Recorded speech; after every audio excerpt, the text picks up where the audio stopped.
অবাক হয়ে যাচ্ছি, মলয় ভৌমিক আপনাকে এভাবে আপ্যায়ন করেছে। সঞ্জয় রনিকে তো মাঠে না বলেই ওদের মাঠে ডেকেছে, আর আপনাকে এভাবে আপ্যায়ন করে নিয়ে গিয়ে মাঠে ঢুকেছে কখন? মানে মলয় ভৌমিক আপনাকে পাকড়ালো কিভাবে? আমি যখন দেখলাম যে অজয়দাকে নিয়ে মলয় ভৌমিক মাঠে ঢুকছেন, তখন আমি তো পুরো হতভম্ব হয়ে যাই। ইনফ্যাক্ট রনি আমাকে প্রথম দেখায়, ও তো পুরো বিস্মিত হয়ে গিয়েছিল। বলছি জানেন তো, ঘটনাটাই আমি খুব আশ্চর্য হয়ে গিয়েছিলাম। সকালবেলায় ব্যাগ নিয়ে বাজারে যাচ্ছি,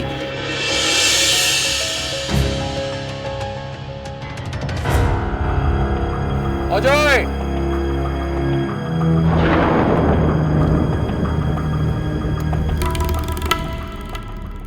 ঠিক শুনলাম তো? এই প্রচন্ড অহংকারী লোকটা আমাকেই ডাকলো।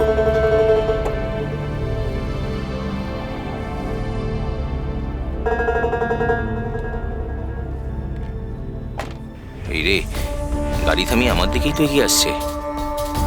সত্যি হাসি মুখে মানুষ খুন করতে পারে লোকটা। তাহলে কি নতুন কোনো অপমান ওয়েট করে আছে আমার জন্য? না, আসুক আসুক, আমিও ছাড়বো না। কি হারানোর আছে আমার? মন থেকে কিছু চাইলে না ভগবান সেটা অবশ্যই দেয়। উফ, আবার শুরু হলো সেই কথার মারপ্যাচ। আমি তোমাকে খুব মিস করছিলাম। ইনফ্যাক্ট যাজ্ঞসেনীকে আমি সেদিন বলেও ছিলাম যে অজয়ের সঙ্গে তো আপনার দেখা হয়, অজয়কে বলবেন একবার গ্যালাক্সিতে আসতে। যাই হোক, আমি তোমাকে চাই, এই কথাটা বলবো বলেই মাঝ রাস্তায় দাঁড়িয়েছি। ঠিক বুঝলাম না মলয়দা, চাই মানে? না না, এতটা সন্দেহের দৃষ্টিতে তাকানোর কিচ্ছু নেই। তোমার সঙ্গে আমার একটা মিসআন্ডারস্ট্যান্ডিং হয়েছিল, তুমি গ্যালাক্সি ছেড়ে চলে গিয়েছিলে।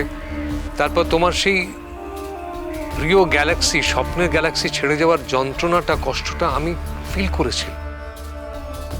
কিন্তু সেই মুহূর্তে একজন অগ্রজ হিসেবে আমার যেটা করা উচিত ছিল, তোমার ভুল ভাঙানো, অভিমান ভাঙানো, সেটা আমি করিনি। তার জন্য আমি ক্ষমা চাইছি, সত্যি করে ক্ষমা চাইছি। না না মলয়দা, আপনি এভাবে কেন বলছেন? না না, এভাবেই বলতে হবে। দেখো, তুমি আমাকে যাই ভাবো না কেন, আমি অত্যন্ত স্পষ্টবক্তা একটা মানুষ, সেটা তো মানবে। আমি যদি কোনো ভুল করে থাকি, অপরাধ করে থাকি, সেই ভুল সংশোধন করে নিতে আমার কিন্তু কোনো লজ্জা নেই। মলয়দা, আমি বুঝতে পারছি না আপনি কি চাইছেন, একটু বলবেন? ওই যে বললাম, একদম পরিষ্কার কথা, আমি তোমাকে চাই, তোমাকে ফিরিয়ে আনতে চাই। দেখো, তুমি আমার কথাটা শুনে একবার মাঠে চলো। তুমি যে সমস্ত শিষ্য শিষ্যা রেখে এসেছো, তাদের মুখগুলো একবার দেখবে, তারা কতটা খুশি হয়। তারা তোমাকে চায় অজয়। দেখো, ওরা ছাড়া গ্যালাক্সির তো কোনো অস্তিত্ব নেই। তাই সমস্ত অভিমান ভুলে, রাগ ভুলে তুমি ফিরে এসো, গ্যালাক্সিতে ফিরে এসো প্লিজ।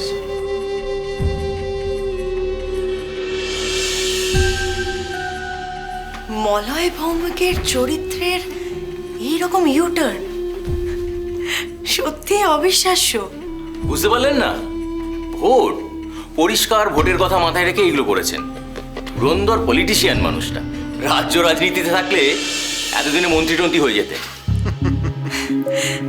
দেখুন, যেদিকে তাকিয়ে কাজটা করে থাকুক না কেন, কাজটাতে যে সবার ভালো হচ্ছে এটা কিন্তু অনস্বীকার্য। হ্যাঁ, এতে অ্যাথলেটিক্সের ভালো হবে। আমি রনিকে নিয়ে খুব চিন্তিত ছিলাম। রনির সামনে কোনো গোল ছিল না, মোটিভেশন ছিল না। এখন সেটা হলো। রনি আলো পাবে, আর যে অর্থ রনি পাবে তা দিয়ে ওর জন্য আপনি সর্বাধুনিক ট্রেনিংয়ের ব্যবস্থা করতে পারবেন। এটা অবশ্য আপনি ঠিকই বলেছেন, মানে এটা না মেনে উপায় নেই। আর দেখুন, রনির পরিবার গরিব। এই সুযোগে ওরাও কিছু অর্থের মুখ দেখবে। সাফল্যের সঙ্গে টাকা, এটা খুবই ভালো ব্যাপার। হ্যাঁ, এ ব্যাপারে কোনো সন্দেহ নেই, এটা ঠিক বলেছেন। সঞ্জয়, এবার একটা অন্য প্রসঙ্গে কথা বলি। আপনি কিন্তু নিজেকেও খুব ভালো মোটিভেট করেছেন, আপনার প্রথম দিনের লিয়াজও করা অলমোস্ট পারফেক্ট।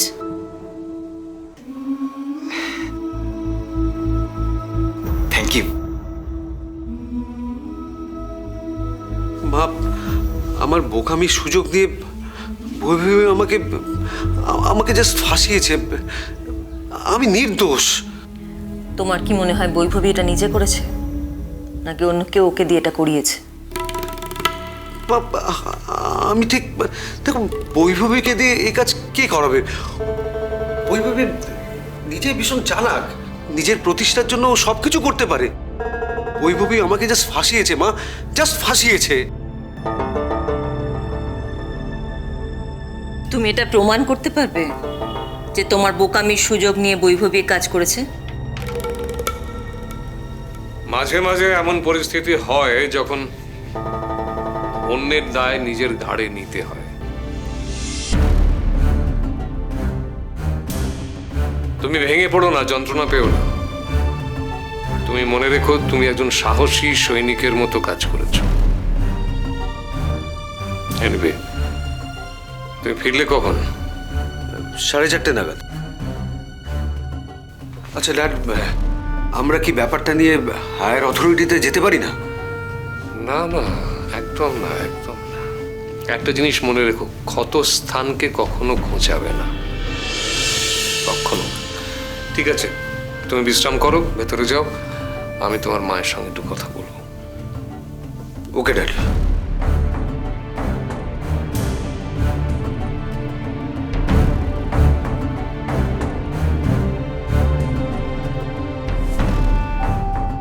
লতা, আমি অনেক ভেবে দেখলাম, তুমি ঠিক, আমি ভুল। তাই প্রায়শ্চিত্ত হিসেবে আমি অজয়কে আবার গ্যালাক্সিতে ফিরিয়ে এনেছি। রনিকে জিপিএল-এ নিয়েছি, মানে গ্যালাক্সি প্রিমিয়ার লিগে।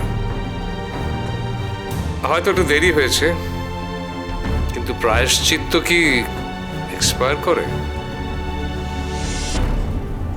না, কখনোই না। Thank you.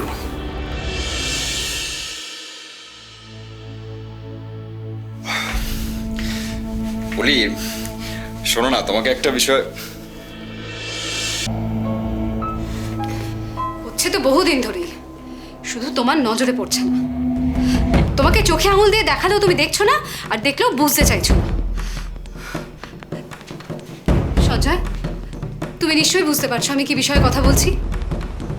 রি আর রনির ঘনিষ্ঠতার বিষয়ে। কেন? ওরা আবার কি করেছে? নতুন করে আর কি করবে?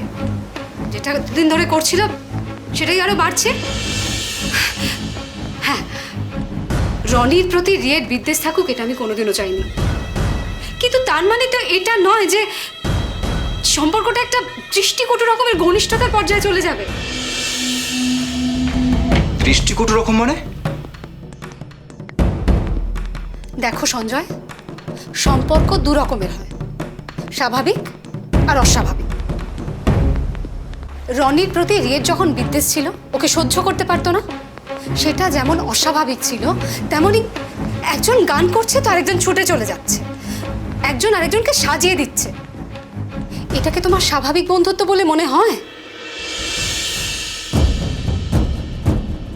সঞ্জয়, আমি মা, আমি রনির চোখে উচাটনতা দেখতে পাচ্ছি। আমি দেখতে পাচ্ছি রিয়ের চোখে রনির প্রতি অস্বাভাবিক অনুরাগ।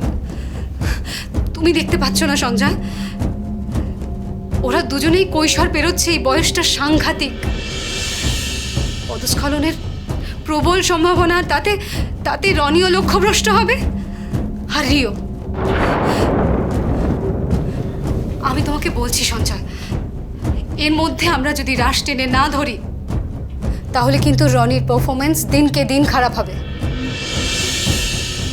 আর এর রেজাল্টও। আমরা কেন রিস্ক নেব সঞ্জয়? কেন রিস্ক নেব বলো তো? ওরা না হয় স্বাধীনতা আর স্বেচ্ছাচারিতার পার্থক্যটা বুঝতে পারছে না, আমরা তো বুঝি। আমরা স্বাধীনতার নামে উদার হয়ে ওদেরকে স্বেচ্ছাচারিতার পারমিশন দিয়ে দিচ্ছি না তো।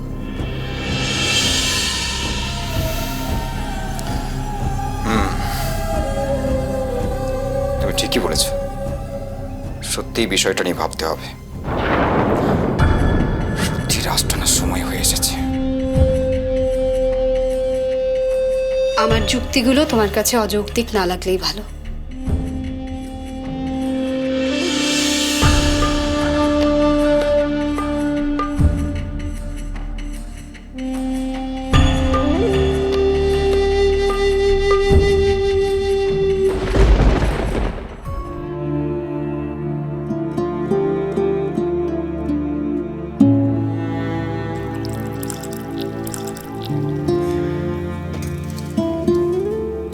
মামাম একটা কথা ছিল।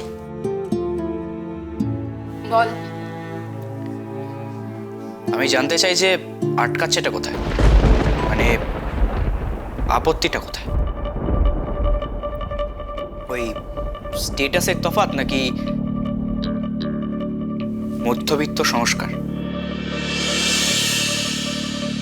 তুমি কিন্তু ভীষণ অসভ্য হয়েছ রি। বাবা মার কথা আড়ি পেতে শুনছো? তোমার থেকে এটা আশা করা যায় না। দেখো, এখন এই নিয়ে অনেক তর্কে যাওয়া যেতে পারে, কিন্তু এখন সেই গুঁড়ো তর্কে না গিয়ে আমি মেনে নিচ্ছি যে আমি অসভ্যতা করেছিলাম। আমার প্রশ্নের উত্তরটা তো পেলাম না। আটকাচ্ছেটা কোথায়? তুমি বুঝতেই পারবে না আমার দুর্ভাবনাটা কোথায়। আগে সন্তানের বাবা হও, তারপর বুঝবে বাবা মার দুশ্চিন্তাটা কি জিনিস। এই সময়টা এমন একটা সময় যেটা যে কোনো সময় দুঃসময় বদলে যেতে পারে। কিশোর যৌবনের এই সময়টা বড্ড পিচ্ছিল। বাবা মা যদি হাত না ধরে তাহলে সন্তান আছাড় খাবেই। আর আমরা আমাদের সন্তানের হাত ছেড়ে দেওয়ার ভুল করব না।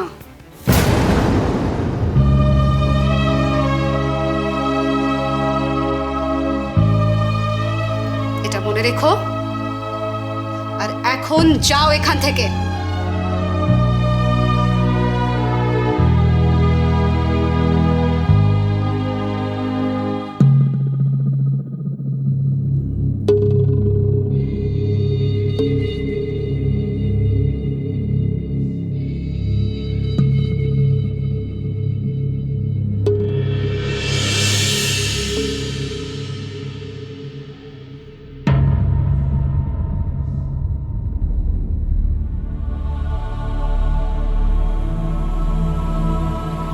হায় ভগবান, এবার কি হবানি?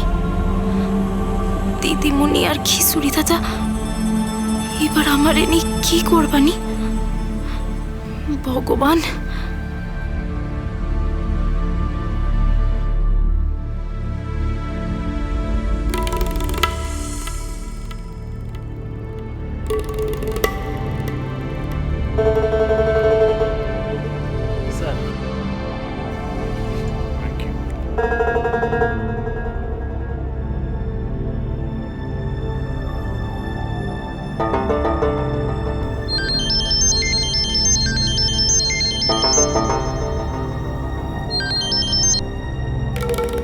বলো শক্তি। দাদা, কিছু মনে করবেন না, ওই অজয় আর রনির ব্যাপারটা আমি ঠিক বুঝতে পারছি না। ওদেরকে কেন? চমকে গেছো? হ্যাঁ দাদা, চমকে আছি, কিছু বুঝতে পারছি না, খুব অবাক হয়েছি। তাহলে তৈরি থাকো, আরো চমক আছে। যেমন? মানে একটু হিন্টস পেতে পারি কি? ওকে, তাহলে শোনো, কালকের নিলামে আমার দান দেওয়া শুরু হবে। প্রস্তুত রেখো নিজেকে। ওকে, গুড নাইট।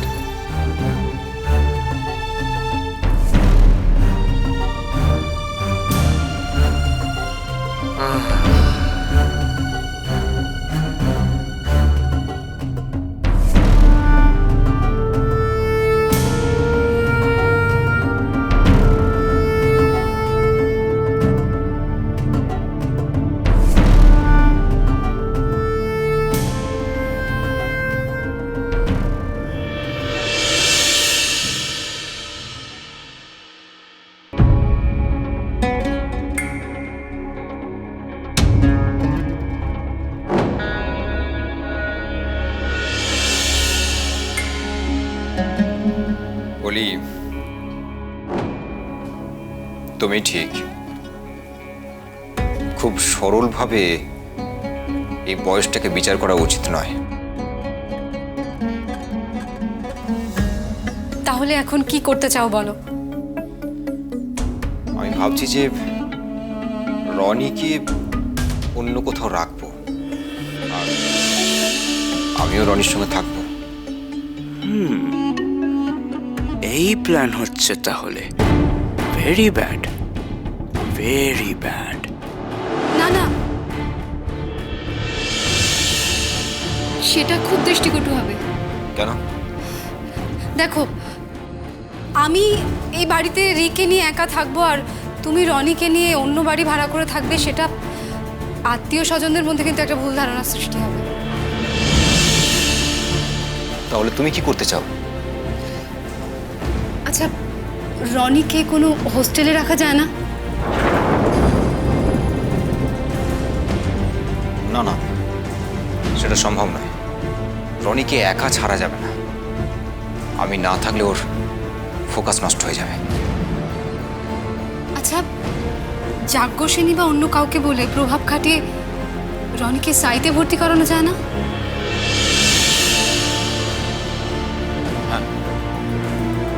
এটা ভালো আইডিয়া। তার আগে সঞ্জয়, রি আর রনিকে চোখে চোখে রাখতে হবে।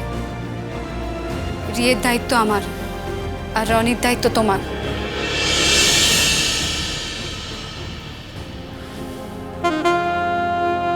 তাই ট্রাম্প কার্ডটা কিন্তু আমার হাতেই আছে।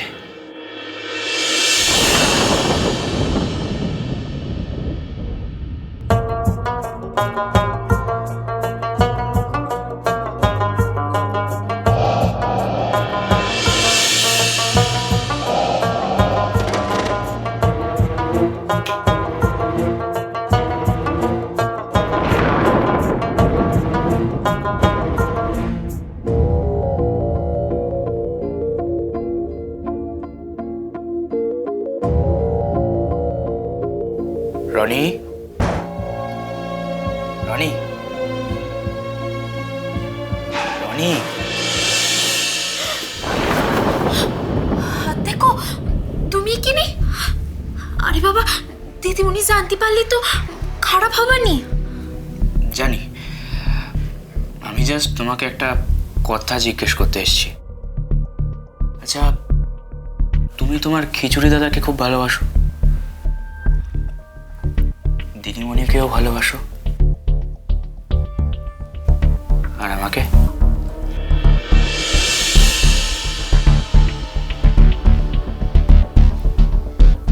রনি, কথাটা কিন্তু আমি খুব সিরিয়াসলি জিজ্ঞেস করেছি। উত্তর দাও, কমন উত্তর দাও, কমন। লুক এট মি, তাকাও আমার দিকে, তাকাও।